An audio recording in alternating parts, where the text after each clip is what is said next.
ఆ స్టిల్ చూసారుగా, ఆ స్టిల్ చాలామంది గుర్తుపడతారు. వెరీ పాపులర్ స్టిల్ అది.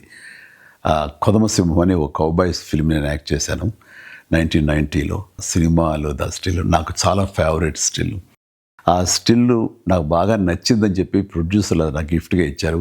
అది ఇప్పటికీ ఈ రోజుకి నా ఇంట్లో మంచి ప్లేస్లో గోడ మీద ఉంటుంది. అది కౌబాయ్ ఫిలిమ్స్ అంటే చాలా ఇష్టం నాకు. నేను నా చిన్నతనంలో క్లింట్ ఈస్ట్వుడ్, అలాగే గ్రెగరీ పెక్, ఒమర్ షరీఫ్ వీళ్ళు చేసినటువంటి సినిమాలన్నీ కూడా నాకు చాలా ఇష్టం. గ్రెగరీ బెన్ ఇది గుడ్ బ్యాడ్ అండ్ అగ్లీ అలాంటి సినిమాలు నేను యాక్టర్ అయిన తర్వాత నాకు వస్తుందని చేస్తానని నాకు ఎప్పుడు నేను ఊహించలేదు. ఎందుకంటే అప్పటికి హీరో కృష్ణ గారు చేసినటువంటి మోసగాడి సినిమా పెద్ద హిట్ అయ్యింది. అన్ని రికార్డ్స్ అది బ్రేక్ చేస్తుంది అప్పట్లో. అలాంటి సినిమా మళ్ళీ చేయటం ఒక సాహసం అవుతుంది. బట్ అనుకోకుండా నాకు రమా ఫిల్మ్స్ నాగేశ్వరరావు గారు మీ మీద ఒక వెరైటీ సినిమా ఉండాలనే ఆలోచనలో మాకు కౌబాయ్ సినిమా అయితే ఎలా ఉంటుందో అనుకున్నాము, మీరు కథ వింటారా అని చెప్పేసి మురళీమోహన్ రావు తోటి రావటం, కథ వినిపించడం నాకు చాలా బాగా నచ్చడం, వెంటనే గ్రీన్ సిగ్నల్ ఇవ్వటం, వెంటనే అది కొదమసింహంగా అది మీ ముందు కూడా వచ్చేసింది. ఈ క్యారెక్టర్ చేయాలనుకున్నప్పుడు కౌబాయ్స్ జనరల్గా గడ్డం వదిలేస్తారు వాళ్ళు. చాలా మంది ఏమన్నారంటే మన హీరోలు గ్లామర్ కనిపించాలని, గడ్డం వదలద్దు, క్లీన్ షేవ్ తోటే ఉండాలని.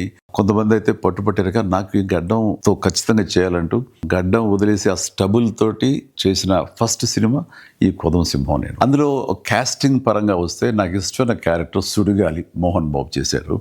ఆయన చాలా బాగా చేశారు. అంటే ఆ సుడిగాలి క్యారెక్టరు ఒక వినోదంగా ఉంటుంది, చాలా జుగుప్స్గా అనిపిస్తుంటుంది, అండ్ విలనిజం ఉంది, అందులో ఎంటర్టైన్మెంట్ ఉంటుంది. ఆల్ టుగెదర్ మోహన్ బాబు గారు కాకపోతే మరొకరైతే అది చేసి ఒప్పించి మెప్పించేవాడు కాదు. అది ఆయన వల్ల సాధ్యమైంది. అది నాకు ఆ సినిమాలో చాలా ఇష్టమైన క్యారెక్టర్. నాకు విలన్గా చేశారు ద లెజెండరీ గొప్ప పర్సనాలిటీ ప్రాణ్ గారు, హిందీ యాక్టర్. ఆయన ఆ మహానుభావుడితోటి యాక్ట్ చేసే అదృష్టం నాకు కలిగింది. అలాగే సత్యనారాయణ గారు, కైకా సత్యనారాయణ గారు, ఆయనతో కూడా చేశారు. అలాగే గొల్లపూడి మారుతిరావు గారు, అన్నపూర్ణ గారు, హిందీ స్టార్స్ సోనం కపూర్ అని కూడా, ఆ తర్వాత రాధ గారు, వీళ్ళతోటి ప్రతి సీను, ప్రతి సాంగ్, ప్రతి యాక్షన్, ప్రతి హార్స్ రైడింగ్స్ ఇవన్నీ కూడా ఆ సినిమా అన్ని హైలైట్స్. ఈ సినిమాలో ఉన్న అన్ని songs super duper hit songs. Raj-Koti అంత మంచి సాంగ్స్ ఇచ్చారు. నాకు మరీ ఇష్టమైన అది జప్పం జప్పం కొంగ జప్పం అంటూ ప్రభుదేవ చాలా చక్కటి కోరియోగ్రఫీ అందించాడు. తన స్టైల్ని ఫాలో అయిపోయాను. నేను ఒక సాంగ్, ఒక బీజియంలో నేల మీద నుంచి నడుచుకుంటూ గోడ మీద నుంచి రూఫ్ మీదకి అలా వెళ్ళి అలా నడుచుకుంటూ ఈ పక్క గోడ మీదకి వచ్చి అలాగే గ్రౌండ్ మీదకి రావటం అనేది ఒక షాట్లో చేసాం. చాలామంది ఆశ్చర్యపోయారు అది ఎట్లా చేయగలిగారు ఏంటనేది. ఓ చాలా పెద్ద వీల్ మీద మొత్తం సెట్ వేసి సెట్ తిరుగుతూ ఉంటుంది అనమాట కంప్లీట్గా. దానికి కెమెరా ఫిక్స్ చేసాం.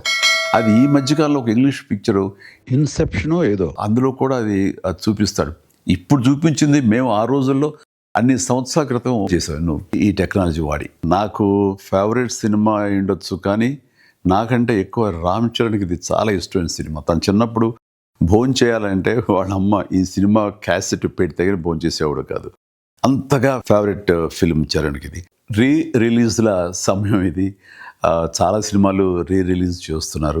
ఈ జనరేషన్ కూడా మనం తీసినటువంటి కౌబాయ్ సినిమా ఎలా ఉంది, మన డాన్సెస్, మన ఫైట్స్, మన యాక్షన్ సీక్వెన్స్, మన క్యారెక్టరైజేషన్స్ ఇవన్నీ అప్పట్లో ఎలా తీసామని ఈ జనరేషన్కి తెలియజెప్పే ప్రయత్నం చేస్తున్నందుకు అది సక్సెస్ అవ్వాలని రమా ఫిల్మ్స్ నాగేశ్వరరావు గారికి నా హృదయపూర్వక అభినందనలు తెలియజేస్తూ నా ధన్యవాదాలు చెప్పుకుంటున్నాను. అండ్ ఆడియన్స్ డెఫినెట్గా ఈ సినిమాని ఎంజాయ్ చేస్తారు. Please do watch కొదమసింహం on 21st November.